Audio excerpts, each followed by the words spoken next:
மளிகை கணக்கு வீட்டுல ஜாமான் வாங்கிட்டு தான் சொல்லி நினைச்சிடாதீங்க. என்ன எண்ணிட்டு இருக்கிறீங்க எனக்கும் தெரியல. ஐபிஎல் சீசன் மொத்தத்துல நடந்திருக்கு. அது என்னல 2008ல இருந்து 25 நடக்க போது. அது 18 சீசன் இருக்கும்ல.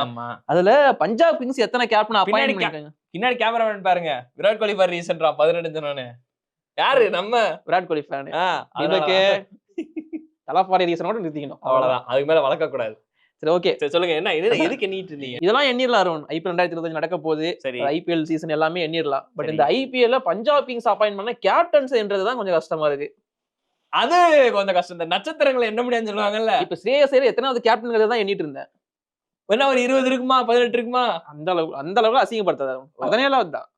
பரவாயில்ல. நான் அசிங்கப்படுத்ததா? இவர் வந்து 17 தான் அப்படின்றாரு. சரி ஓகே. அதாவது இந்த வீடியோ நம்ம என்ன பார்க்க போறோம் அப்படின்னா, Punjab Kings or Kings 11 Punjab. So அவங்க வந்து த்ரூ அவுட் ஐபிஎல் ஹிஸ்டரியில எத்தனை கேப்டன்ஸ் அப்பாயிண்ட் பண்ணியிருக்காங்க, அந்த கேப்டன்லாம் யார் யாருங்கிறத தான் பார்க்க போறோம். 17 கேப்டன் 18 சீசன்ல. பாருங்க. ஆனா இந்த டீம் வந்து ஒரு பயங்கரமான விஷயம் பண்ணிருக்கு. தமிழ்நாடு மக்களுக்கு இது ரொம்ப பிடிக்கும். ஏன்? தமிழ்நாடு பிளேயர்ஸ் கேப்டனா இருந்தது இந்த டீமுக்கு மட்டும்தான். ஆமா, முரளி விஜய் இருந்திருக்காரு. இன்னொருத்தர் இருந்திருக்காரு. ஆமா, எந்த டீமுக்கும் கிடையாது. அந்த ஒரு பெருமை இவங்களையே சேரும். ஓகே, ஃபர்ஸ்ட் கேப்டன் யார் தெரியுமா? இங்க சங்கரா கிடையாதா? அதான் கையில போன் கொடுத்துருக்கல, எடுத்து பாரு. இல்ல நான் நடிக்கலாமேன்னு பார்த்தேன். ஃபர்ஸ்ட் கேப்டன் வந்து அதாவது ஃபர்ஸ்ட் மார்க்கி பிளேயர்ஸ் மாதிரி ஒன்று வச்சிருப்பாங்கல்ல. அதாவது உங்களுக்கு தேவையான எம்எஸ் தோனி கூட பெரிய ரேட்டுக்கு போன 10 டீம் போட்டி இது பண்ணாங்க. உங்க ஏரியாவுக்கு அதாவது உங்க ஸ்டேட்ல இருக்கிற ஃபேமஸான பிளேயர் நீங்க எடுத்துக்கோங்க அப்படின்னா ஃபர்ஸ்ட் வந்து அலாட் பண்ணாங்க. சோ அந்த மாதிரி தான் மும்பை இந்தியன்ஸ் வந்து சச்சின் டெண்டுல்கர் போயிருப்பாரு. அந்த மாதிரி ஒவ்வொரு டீமுக்கு ஒருத்தர் போயிருப்பாங்க இல்லையா? அப்படி பஞ்சாப்னா யாரு? யுவராஜ் சிங் தான் போவாரு. அவர் தான் ஃபர்ஸ்ட் கேப்டன் பஞ்சாப் கிங்ஸை பொறுத்தவரைக்கும். சாரி, கிங்ஸ் 11 பஞ்சாப் பொறுத்த வரைக்கும் தப்பா சொல்லிட்டோம். ஆமா, பஞ்சாப் கிங்ஸுக்கு கேப்டன் மட்டும் இத்தனை கிடையாது, கோச்சஸும் அத்தனை இருக்கு. அண்ட் ஓனர்ஸ் கூட அதிகமான ஓனர்ஸ் வச்சிருக்கிற டீம் வந்து பஞ்சாப் கிங்ஸ் தான். அவ்வளவு ஷேர் 8% ஏதாவது நீ வச்சுக்கோ. வேலை நான் கூட வேற ஏதாவது சொல்ல வந்துட்டே நினைச்சிட்டேன். இந்த மாதிரி நிறைய விஷயங்கள் பஞ்சாப் கிங்ஸை பத்தி இன்ட்ரெஸ்டிங்கா இருக்கு. இதெல்லாம் வேணும் அப்படின்னா நீங்க மறக்காம கீழே கமெண்ட் பண்ணுங்க. அண்ட் இந்த வீடியோக்கு எப்படி நினைச்சிட போறாங்க ப்ரோ? வா ப்ரோ. சரி, அடுத்து எடுத்தோடனே வந்து பாத்தீங்கன்னா யுவராஜ் சிங் தான் ஃபர்ஸ்ட் கேப்டன் பஞ்சாப் கிங்ஸுக்கு.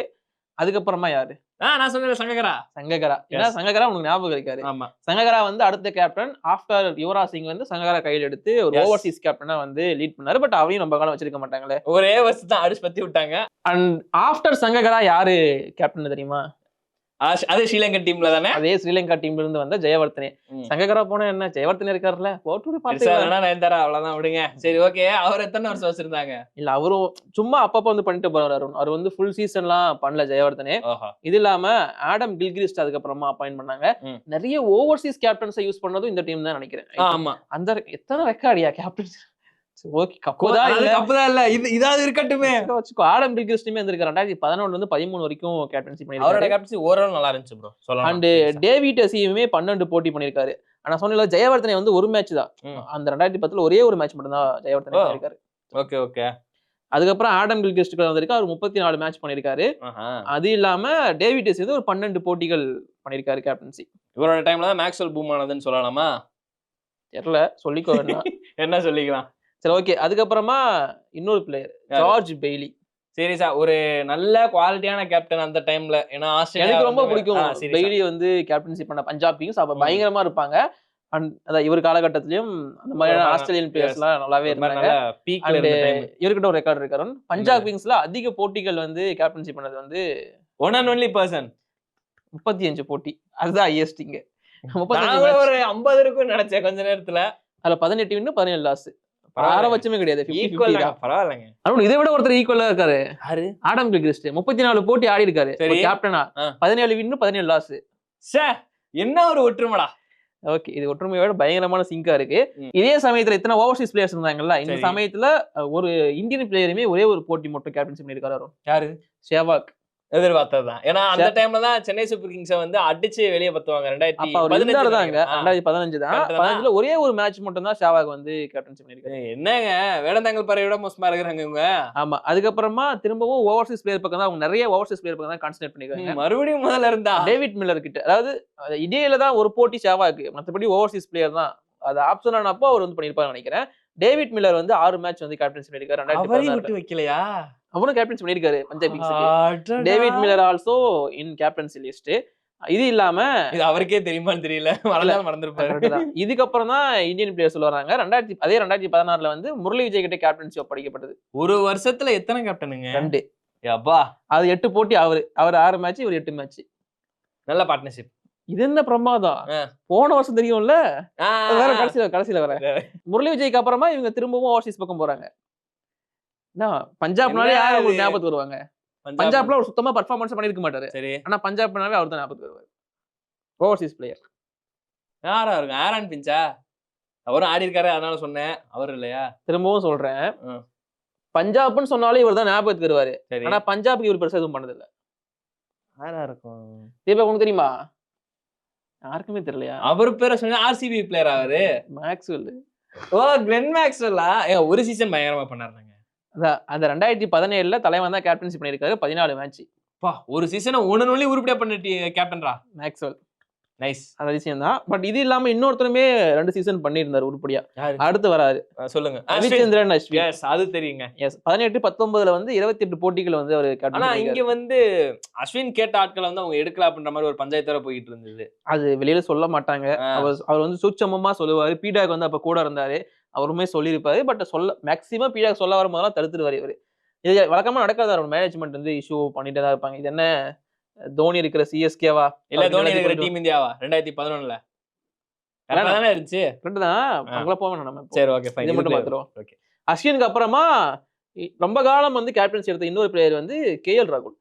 அவர் இருந்த சமயத்துல தான் கிங்ஸ் 11 பஞ்சாப் அப்படிங்கிறது பஞ்சாப் கிங்ஸ் அப்படின்னு மாற்றப்பட்டது. ஆமா, அந்த 2020, 21 தலைவன் தான். அந்த டைம்ல தான் இவர் அடிச்சாலும் தோத்து போதும், அடிக்கலனாலும் தோத்து போதுன்ற ஒரு குற்றச்சாட்டு வந்துச்சு. ஆமா, அஸ்வின் அண்ணனும் கேஎல் ராகுலுக்கும் ஒரு நல்ல ரெக்கார்ட் இருக்கு பஞ்சாப் கிங்ஸ் கேப்டனா. என்ன ரெக்கார்ட்? வெற்றியை விட தோல்விகள் அதிகமா வச்சு இருக்கு.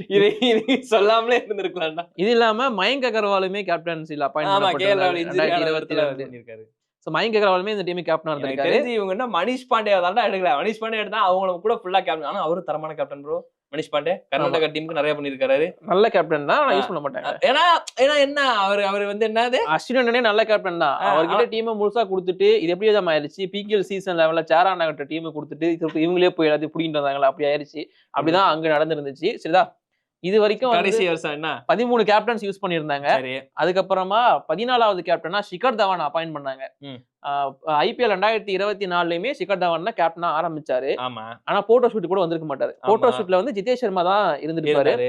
ஆனா கடைசில யாரு உள்ள வந்தா கேப்டன், அதுதான் வந்து ஹைலைட்டடான விஷயம். வாழ்க்கை ஒரு வட்டம். அப்படி எஸ், ஷிகர் தவான் வந்து ஆரம்பிச்சாலுமே இன்ஜுரி காரணமா வெளியே போயிட்டதுக்கு அப்புறமா யாரு கேப்டன்ஸ் கொடுக்கறாங்க யோசிச்சாங்க. சுட்டி குழந்தை அங்க நான் இருக்கேன் வந்துட்டாரு. சாம் கேப்டன் ஆனதுக்கு அப்புறமா பண்ண நலப்பறைகள்லாம் அட்டூழியத்துக்கு மேலதான். என்ன அப்படின்னா, பவுலிங்னா நான் தான் ஃபர்ஸ்ட் பவுல் பண்ணுவேன் அப்படின்னு வந்துருவாரு. பேட்டிங்னா நான் தான் பேட்டிங் ஆடுவேன் அப்படின்னு வந்துருவாரு. சோ சாம் கரன் தான் கடைசி வரைக்கும் இருந்தாரு. அதுக்கப்புறமா நான் இங்கிலாந்துக்கு போறேன், எனக்கு இங்கிலாந்துக்கு ஆடுறதுக்கு வாய்ப்பு கிடைச்சிருக்கு அப்படின்னு சொல்லி கிளம்பிட்டாரு. கடைசி ஒரு மேட்ச் எவனா இப்போ கேப்டன்ஷிப் பண்றதுன்னு யோசிச்சாங்க. ஆமா, அந்த போட்டோ ஷூட் போய் அந்த பையன் யாரு, ஜிதேஷ் சர்மா அப்படின்னு சொல்லி கூப்பிட்டு ஜிதேஷ் சர்மா தான் அவங்க டீமோட 16வது கேப்டன். ஒரு போட்டி கேப்டன்ஷிப் பண்ணாரு. இப்ப வந்து ரிக்கி பாண்டிங் உள்ள வந்ததுக்கு அப்புறமா ரிக்கி பாண்டிங் வந்து ஒரு பிளேயரை எடுத்து கேப்டன் ஆக்கியிருக்காரு. ஸ்ரேயாஸ் ஐயர் அந்த டீமோட 17வது கேப்டன் 18வது சீசன்ல. அதாவது ரிக்கி பாண்டிங் எத்தனாவது கோச்சிங்கிறது அடுத்த வீடியோல பார்க்கலாம். அது வந்து ஒரு முக்கியமா எனக்கு இதுக்கப்புறம் டெல்லி டீம் பாக்குறதுக்கு ஆர்வமா இருக்கு. இல்ல, டெல்லி டீமோட கம்மி தான். ஏன்னா 14 தான் பாருங்க, டெல்லி டீமே கம்மியான 14. இது சிம்பிள் லாஜிக் தான். அதிகமான கேப்டன்ஸ் யூஸ் பண்ண டீம்ஸ் கோப்பையை அடிச்சதே கிடையாது. ரொம்ப கம்மியான கேப்டன்ஸ் யூஸ் பண்ண கோப்பையை அடிக்காம போனதும் கிடையாது. ரொம்ப கம்மியான கேப்டன் யூஸ் பண்ண டீம் வந்து 2 டீம் இருக்கு, மும்பையும் சென்னையும் தான். குஜராத் காமெடி. ஆனா 3 வருஷத்துலயும் 3 கேப்டன் அவங்களையும் மாத்திட்டாங்க. ஆமால, கேஎல் ராகுல், இங்கிட்ட சுமன் கில், அப்புறம் வேற யார் நடுவுல எல்எஸ்ஜிக்கு வந்து யாரா அதுக்கு Suman Gill, LSG sorry KL Nicholas Pooran.